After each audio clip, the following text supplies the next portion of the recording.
वो हमेशा अमर रहे, वो हमेशा हमारी भावी पीढ़ी के समक्ष रहे।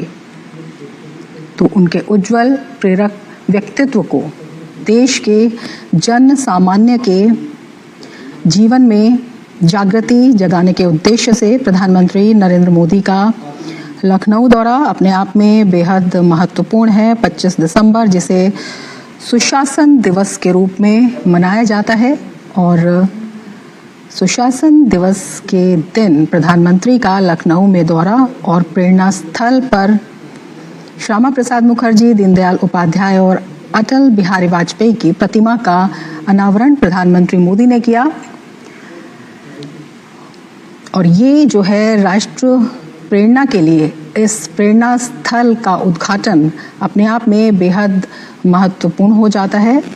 जो हमारे स्वतंत्र भारत की महान विभूतियां हैं, इनका सामाजिक, राजनीतिक और राष्ट्र निर्माण में जिस तरह की भूमिका रही है, जिस तरह का प्रेरक व्यक्तित्व रहा है, उसे जन सामान्य के जागृति में लाना, भावी पीढ़ी के मनों में उसके प्रति अलख जगाना अपने आप में बेहद महत्वपूर्ण है। जिन्होंने देश के निर्माण में अपना सर्वस्व अर्पित कर दिया। स्वतंत्र भारत की महान हस्तियां, उनके जीवन, उनके आदर्शों और स्थायी विरासत को संजोता हुआ ये दृश्य अपने आप में बेहद महत्वपूर्ण है। पीएम मोदी ने राष्ट्र प्रेरणा स्थल देश को समर्पित किया।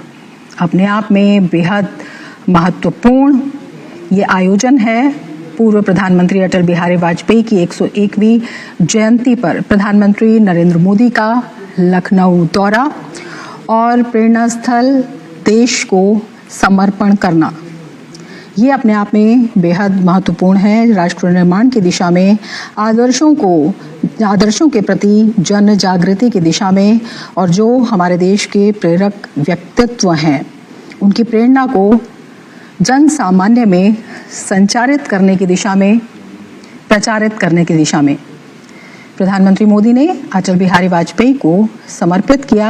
राष्ट्र प्रेरणा स्थल लखनऊ में इसका उद्घाटन किया और कुछ देर बाद प्रधानमंत्री जनसभा को भी संबोधित करेंगे। स्वतंत्र भारत की महान विभूतियों की गौरवशाली विरासत के प्रति सम्मान व्यक्त करने के प्रधानमंत्री मोदी के संकल्प के अनुरूप निर्मित है राष्ट्र प्रेरणा स्थल। उस महान राजनेता के जीवन और आदर्शों के प्रति श्रद्धांजलि है, जिनके नेतृत्व ने देश की लोकतांत्रिक, राजनीतिक और विकास यात्रा पर गहरी छाप छोड़ी है और यही छाप प्रेरणा के रूप में काम करे, सभी के व्यक्तित्व में एक प्रेरणा की अलख जगाए। उसी को समर्पित है राष्ट्र प्रेरणा स्थल, जिसे प्रधानमंत्री ने आज राष्ट्र को समर्पित किया। प्रधानमंत्री मोदी ने अटल बिहारी वाजपेयी को समर्पित राष्ट्र प्रेरणा स्थल का लखनऊ में उद्घाटन किया और कुछ देर बाद प्रधानमंत्री जनसभा को भी संबोधित करेंगे। बेहद अहम प्रधानमंत्री का ये दौरा स्वतंत्र भारत की महान विभूतियां और उनकी गौरवशाली विरासत के प्रति सम्मान व्यक्त करने का प्रधानमंत्री मोदी का संकल्प और उसी संकल्प के अनुरूप निर्मित राष्ट्र प्रेरणा स्थल उस महान राजनेता के जीवन और आदर्शों के प्रति श्रद्धांजलि है, जिनके नेतृत्व ने देश की लोकतांत्रिक, राजनीतिक और विकास यात्रा पर गहरी छाप छोड़ी है। वही छाप, वही आदर्श हमारे वर्तमान और भावी पीढ़ी के जीवन में उतरें, उनसे सभी प्रेरणा लें। उसी उद्देश्य से ओतप्रोत है प्रेरणा स्थल। पीएम मोदी ने लखनऊ में राष्ट्र प्रेरणा स्थल का उद्घाटन किया। 25 दिसंबर के दिन, सुशासन दिवस के दिन, ये बेहद महत्वपूर्ण है। राष्ट्र प्रेरणा स्थल को प्रधानमंत्री मोदी का राष्ट्र को समर्पित करना। अटल बिहारी वाजपेयी, डॉक्टर श्यामा प्रसाद मुखर्जी और पंडित दीनदयाल उपाध्याय, इन सभी विभूतियों की कांस्य प्रतिमा 65 फीट ऊंची और 42 टन वजनी प्रेरणा स्थल हरदोई रोड पर गोमती नदी के किनारे बनाया गया है और साथ ही ये दिखाता है कि इन महान विभूतियों ने जिस तरह से राष्ट्र सेवा में, जन जागरण में, समाज सेवा में और पूरे राष्ट्र के लिए सर्वस्व अर्पित करने में जिस तरह के नए प्रतिमान गढ़े, उन प्रतिमानों को भारत माता की, भारत माता की, भारत माता की। उत्तर प्रदेश के राज्यपाल आनंदीबेन पटेल, यहां के लोकप्रिय मुख्यमंत्री योगी आदित्यनाथ जी, केंद्रीय मंत्रिमंडल में मेरे वरिष्ठ सहयोगी और लखनऊ के सांसद रक्षा मंत्री राजनाथ सिंह जी, यूपी भाजपा के अध्यक्ष और केंद्र में मंत्रिपरिषद के मेरे साथी श्रीमान पंकज चौधरी जी, प्रदेश सरकार के उप मुख्यमंत्री केशव प्रसाद मौर्य, ब्रजेश पाठक, उपस्थित अन्य मंत्रीगण, जनप्रतिनिधिगण, देवी और सज्जनों, आज लखनऊ की ये भूमि एक नई प्रेरणा की साक्षी बन रही है। इसकी विस्तार से चर्चा करने से पहले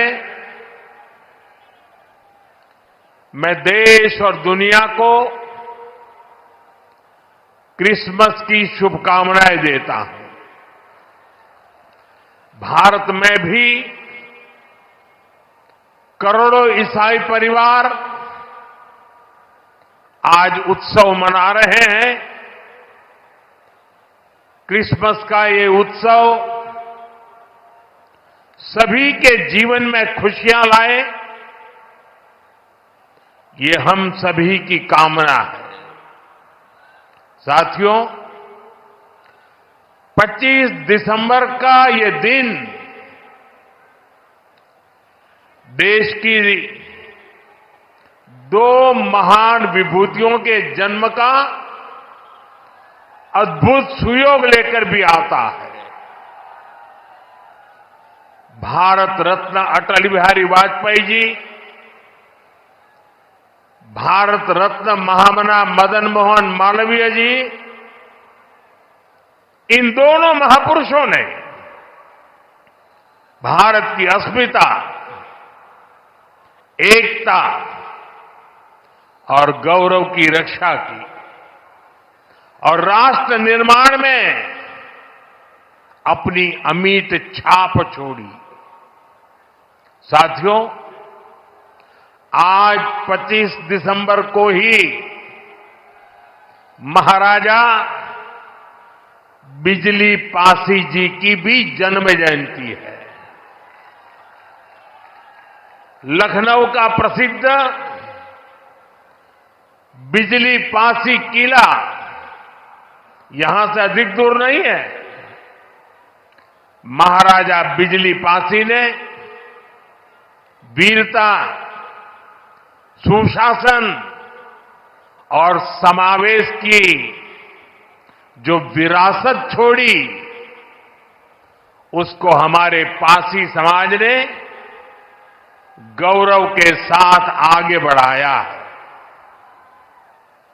ये भी संयोग ही है कि अटल जी ने ही वर्ष 2000 में महाराजा बिजली पासी के सम्मान में डाक टिकट जारी किया था। साथियों, आज इस पावन दिन मैं महामना मालवीय जी, अटल जी और महाराजा बिजली पासी को श्रद्धापूर्वक नमन करता हूं, उनका वंदन करता हूं। साथियों, थोड़ी देर पहले मुझे यहां राष्ट्र प्रेरणा स्थल का लोकार्पण करने का सौभाग्य मिला है।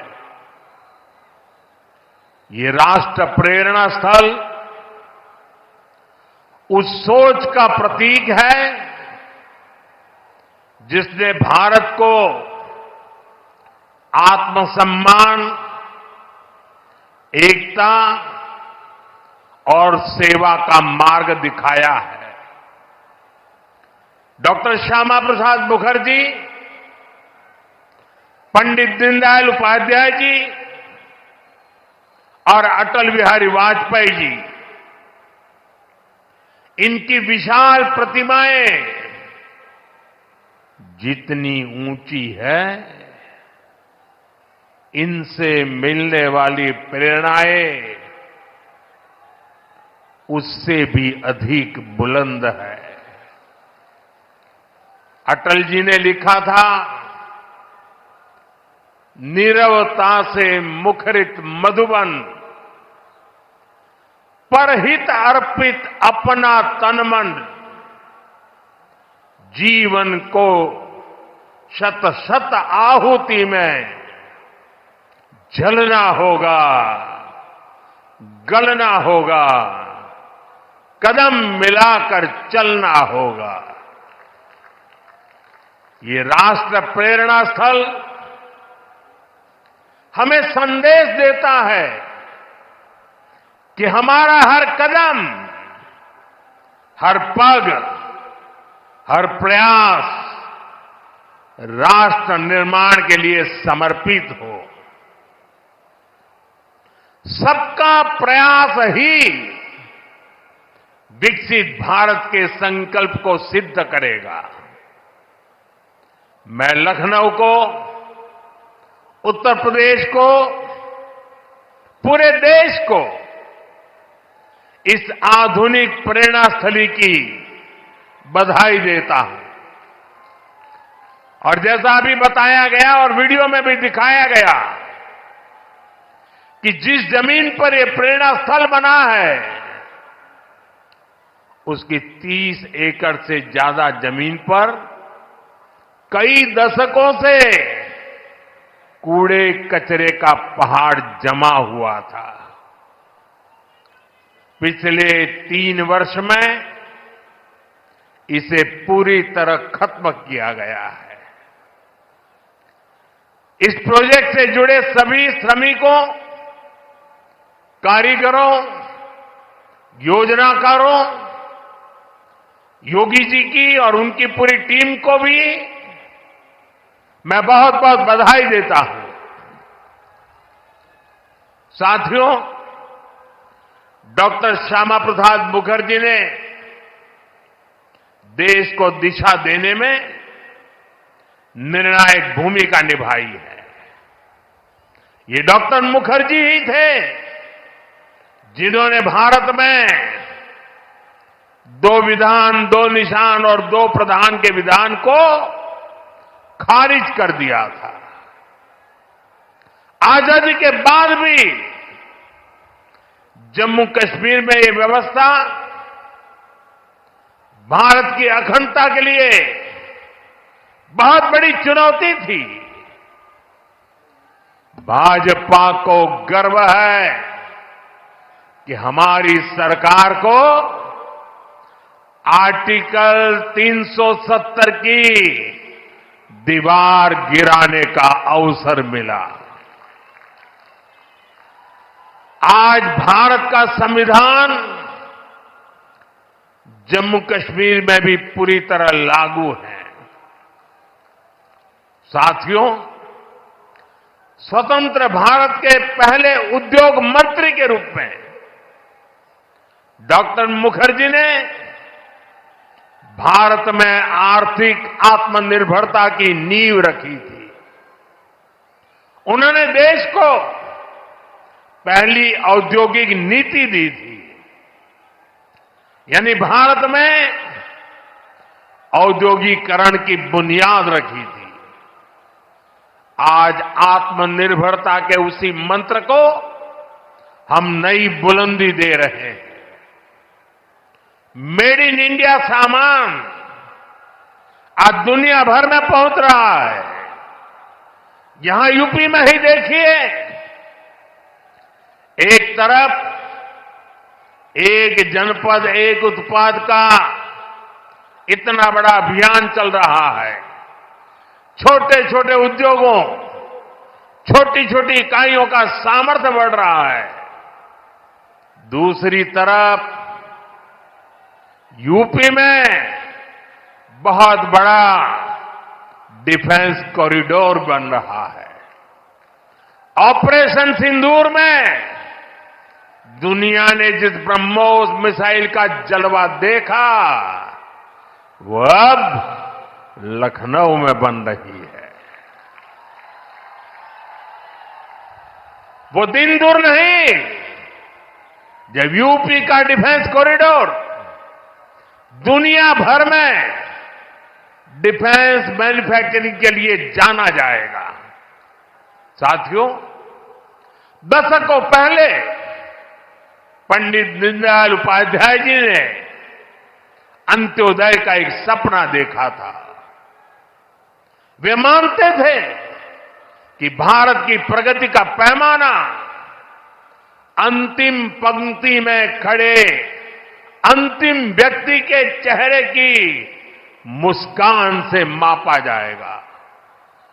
दीनदयाल जी ने एकात्म मानववाद का दर्शन भी दिया, जहां शरीर, मन, बुद्धि और आत्मा सबका विकास हो।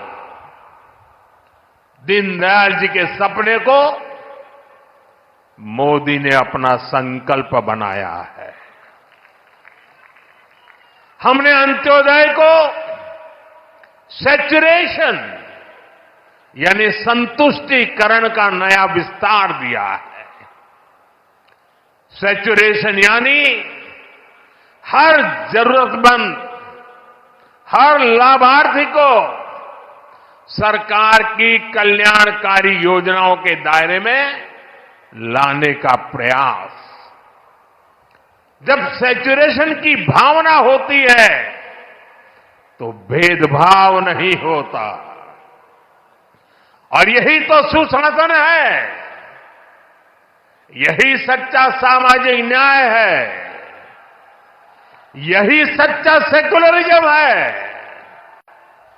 आज जब देश के करोड़ों नागरिकों को बिना भेदभाव पहली बार पक्का घर, शौचालय, नल से जल, बिजली और गैस कनेक्शन मिल रहा है, करोड़ों लोगों को पहली बार मुफ्त अनाज और मुफ्त इलाज मिल रहा है, पंक्ति में खड़े अंतिम व्यक्ति तक पहुंचने का प्रयास हो रहा है, तो पंडित दीनदयाल जी के विजन के साथ न्याय हो रहा है। साथियों, बीते दशक में करोड़ों भारतीयों ने गरीबी को परास्त किया है, गरीबी को हराया है। ये इसलिए संभव हुआ क्योंकि भाजपा सरकार ने जो पीछे छूट गया था उसे प्राथमिकता दी, जो अंतिम पंक्ति में था उसे प्राथमिकता दी। साथियों, 2014 से पहले करीब 25 करोड़ देशवासी ऐसे थे जो सरकार की सामाजिक सुरक्षा योजनाओं के दायरे में थे। 25 करोड़। आज करीब 95 करोड़ भारतवासी इस सुरक्षा कवच के दायरे में है। उत्तर प्रदेश में भी बड़ी संख्या में लोगों को इसका लाभ मिला है। मैं आपको एक और उदाहरण देता हूं। जैसे बैंक खाते सिर्फ कुछ ही लोगों के होते थे, वैसे ही बीमा भी कुछ ही संपन्न लोगों तक सीमित था। हमारी सरकार ने अंतिम व्यक्ति तक बीमा सुरक्षा पहुंचाने का बीड़ा उठाया। इसके लिए प्रधानमंत्री जीवन ज्योति बीमा योजना बनाई। इससे मामूली प्रीमियम पर 2 लाख रुपए का बीमा सुनिश्चित हुआ। आज इस स्कीम से 25 करोड़ से ज्यादा गरीब जुड़े हैं। इसी तरह दुर्घटना बीमा के लिए प्रधानमंत्री सुरक्षा बीमा योजना चल रही है। इससे भी करीब 55 करोड़ गरीब जुड़े हैं। ये वो गरीब देशवासी हैं जो पहले बीमा के बारे में सोच भी नहीं पाते थे। साथियों, आपको जानकर के हैरानी होगी, इन योजनाओं से करीब करीब 25,000 करोड़ रुपए का क्लेम इन छोटे छोटे परिवार के छोटे छोटे जिंदगी के गुजारे करने वाले मेरे सामान्य गरीब परिवारों तक 25,000 करोड़ रुपया का लाभ पहुंचा है। यानी संकट के समय ये पैसा गरीब परिवारों के काम आया है। साथियों, आज अटल जी की जयंती का ये दिन सुशासन के उत्सव का भी दिन है। लंबे समय तक देश में गरीबी हटाओ जैसे नारों को ही गवर्नेंस मान लिया गया था, लेकिन अटल जी ने सही मायने में सुशासन को जमीन पर उतारा। आज डिजिटल पहचान की इतनी चर्चा होती है, इसकी नींव बनाने का काम अटल जी की सरकार ने ही किया था। उस समय जिस विशेष कार्ड के लिए काम शुरू हुआ था, जो आज आधार के रूप में विश्वविख्यात हो चुका है, भारत में टेलीकॉम क्रांति को गति देने का श्रेय भी अटल जी को ही जाता है।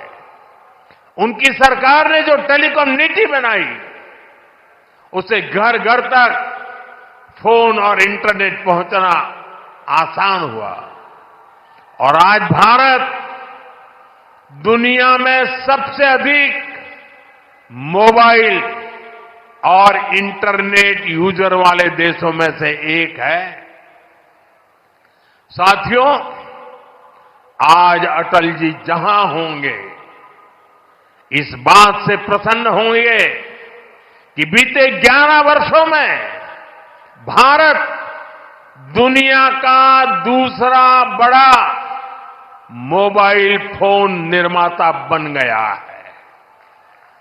और जिस यूपी से वे सांसद रहे, वो यूपी आज भारत का नंबर 1 मोबाइल मैन्युफैक्चरिंग राज्य बना है। साथियों, कनेक्टिविटी को लेकर अटल जी के विजन ने 21वीं सदी के भारत को शुरुआती मजबूती दी। अटल जी की सरकार के समय ही गांव गांव तक सड़कें पहुंचाने का अभियान शुरू किया गया था। उसी समय स्वर्णिम चतुर्भुज यानी हाईवे के विस्तार पर काम शुरू हुआ था। साथियों, साल 2000 के बाद से प्रधानमंत्री ग्रामीण सड़क योजना के तहत अब तक करीब 8 लाख किलोमीटर सड़कें गांवों में बनी है और इनमें से करीब 4 लाख किलोमीटर ग्रामीण सड़कें पिछले 10-11 साल में बनी है। और साथियों, आज आप देखिए, आज हमारे देश में अभूतपूर्व गति से एक्सप्रेसवे बनाने का काम कितनी तेजी से चल रहा है। हमारा यूपी भी एक्सप्रेसवे स्टेट के रूप में अपनी पहचान बना रहा है। वो अटल जी ही थे जिन्होंने दिल्ली में मेट्रो की शुरुआत की थी। आज देश के 20 से ज्यादा शहरों में मेट्रो नेटवर्क लाखों लोगों का जीवन आसान बना रहा है। भाजपा एनडीए सरकार ने सुशासन की जो विरासत बनाई है, उसे आज भाजपा की केंद्र और राज्य की सरकारें नए आयाम, नया विस्तार दे रही है। साथियों, डॉक्टर मुखर्जी, पंडित दीनदयाल जी, अटल जी, इन 3 महापुरुषों की प्रेरणा, उनके विजनरी कार्य, ये विशाल प्रतिभाएं विकसित भारत का बहुत बड़ा आधार है। आज इनकी प्रतिभाएं हमें नई ऊर्जा से भर रही है। लेकिन हमें यह नहीं भूलना है कि आजादी के बाद भारत में हुए हर अच्छे काम को कैसे एक ही परिवार से जोड़ने की प्रवृत्ति पनपी। किताबें हो, सरकारी योजनाएं हो, सरकारी संस्थान हो, गली, सड़क, चौराहे हो, एक ही परिवार का गौरवगान, एक ही परिवार के नाम, उनकी ही मूर्तियां, यही सब चला। भाजपा ने देश को एक परिवार की बंधक बनी इस पुरानी प्रवृत्ति से भी बाहर निकाला है। हमारी सरकार मां भारती की सेवा करने वाली हर अमर संतान, हर किसी के योगदान को सम्मान दे रही है। मैं कुछ उदाहरण आपको देता हूं। आज नेताजी सुभाष चंद्र बोस की प्रतिमा दिल्ली के कर्तव्य पथ पर है। अंडमान में जिस द्वीप पर नेताजी ने तिरंगा फहराया, आज उसका नाम नेताजी के नाम पर है। साथियों, कोई नहीं भूल सकता कि कैसे बाबा साहब आंबेडकर की विरासत को मिटाने का प्रयास हुआ। दिल्ली में कांग्रेस के शाही परिवार ने यह पाप किया और यहां यूपी में सपा वालों ने भी यही दुस्साहस किया। लेकिन भाजपा ने बाबा साहब की विरासत को मिटने नहीं दिया। आज दिल्ली से लेकर लंदन तक बाबा साहब आंबेडकर के पंचतीर्थ उनकी विरासत का जयघोष कर रहे हैं। साथियों, सरदार वल्लभ भाई पटेल ने सैकड़ों रियासतों में बटे हमारे देश को एक किया था। लेकिन आजादी के बाद उनके काम और उनके कद दोनों को छोटा करने का प्रयास किया गया। ये भाजपा है जिसने सरदार साहब को वो मान सम्मान दिया जिसके वो हकदार थे।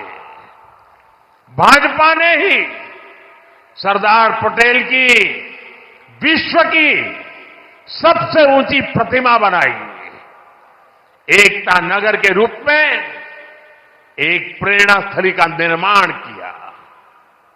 अब हर साल वहां 31 अक्टूबर को देश राष्ट्रीय एकता दिवस का मुख्य आयोजन करता है। साथियों, हमारे यहां दशकों तक आदिवासियों के योगदान को भी उचित स्थान नहीं दिया गया। हमारी सरकार ने ही भगवान बिरसा मुंडा का भव्य स्मारक बनाया। अभी कुछ सप्ताह पहले ही छत्तीसगढ़ में शहीद वीर नारायण सिंह आदिवासी म्यूजियम का लोकार्पण हुआ है। साथियों, देश भर में ऐसे अनेक उदाहरण हैं। यही उत्तर प्रदेश में ही देखें तो महाराजा सुहेलदेव का स्मारक तब बना जब भाजपा सरकार बनी। यहां निषाद राज और प्रभु श्री राम की मिलन स्थली को अब जाकर के मान सम्मान मिला। राजा महेंद्र प्रताप सिंह से लेकर चौरी चौरा के शहीदों तक मां भारती के सपूतों के योगदान को भाजपा सरकार ने ही पूरी श्रद्धा और विनम्रता से याद किया। साथियों, परिवारवाद की राजनीति की एक विशिष्ट पहचान होती है। यह असुरक्षा से भरी हुई होती है।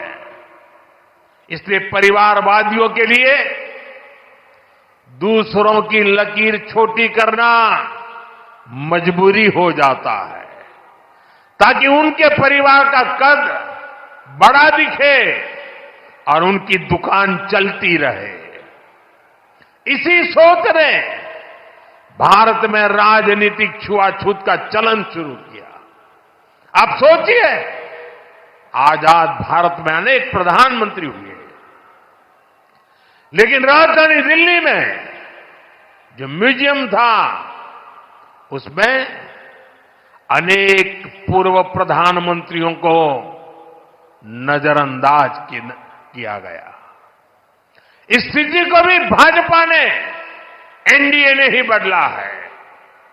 आज आप दिल्ली जाते हैं तो भव्य प्रधानमंत्री संग्रहालय आपका स्वागत करता है। वहां आजाद भारत के हर प्रधानमंत्री, चाहे कार्यकाल कितना भी छोटा रहा हो, सबको उचित सम्मान और स्थान दिया गया है। साथियों, कांग्रेस और उसके सहयोगियों ने राजनीतिक रूप से भाजपा को हमेशा अछूत बनाए रखा, लेकिन भाजपा के संस्कार हमें सबका सम्मान करना सिखाते हैं। बीते 11 वर्षों में भाजपा सरकार के दौरान, एनडीए सरकार के दौरान नरसिम्हा राव जी और प्रणब बाबू को भारत रत्न दिया गया है। यह हमारी सरकार है जिसने मुलायम सिंह यादव जी और तरुण गोगोई जी जैसे अनेक नेताओं को राष्ट्रीय पुरस्कारों से सम्मानित किया है। कांग्रेस से, यहां समाजवादी पार्टी से कोई भी ऐसी उम्मीद तक नहीं कर सकता। इन लोगों के राज में तो भाजपा के नेताओं को सिर्फ अपमान ही मिलता था। साथियों, भाजपा की डबल इंजन सरकार का बहुत अधिक फायदा उत्तर प्रदेश को हो रहा है। उत्तर प्रदेश 21वीं सदी के भारत में अपनी एक अलग पहचान बना रहा है और मेरा सौभाग्य है कि मैं यूपी से सांसद हूं। आज मैं बहुत गर्व से कह सकता हूं कि उत्तर प्रदेश के मेहनतकश लोग एक नया भविष्य लिख रहे हैं। कभी यूपी की चर्चा खराब कानून व्यवस्था को लेकर होती थी, आज यूपी की चर्चा विकास के लिए होती है। आज यूपी देश के पर्यटन मानचित्र पर तेजी से उभर रहा है। अयोध्या में भव्य राम मंदिर, काशी विश्वनाथ धाम, ये दुनिया में यूपी की नई पहचान के प्रतीक बन रहे हैं। और राष्ट्र प्रेरणा स्थल जैसे आधुनिक निर्माण उत्तर प्रदेश की नई छवि को और अधिक रोशन बनाते हैं। साथियों, हमारा उत्तर प्रदेश सुशासन, समृद्धि, सच्चे सामाजिक न्याय के मॉडल के रूप में और बुलंदी हासिल करे, इसी कामना के साथ आप सभी को फिर से राष्ट्र प्रेरणा स्थल की बधाई। मैं कहूंगा, डॉक्टर श्यामा प्रसाद मुखर्जी, आप कहेंगे अमर रहे, अमर रहे। मैं कहूं पंडित दीनदयाल उपाध्याय जी, आप कहें अमर रहे, अमर रहे। मैं कहूं अटल बिहारी वाजपेयी जी, आप कहें अमर रहे, अमर रहे। पंडित श्यामा प्रसाद मुखर्जी, श्यामा प्रसाद मुखर्जी, श्यामा प्रसाद मुखर्जी, पंडित दीनदयाल जी, पंडित दीनदयाल जी, पंडित दीनदयाल जी, अटल बिहारी वाजपेयी जी, अटल बिहारी वाजपेयी जी,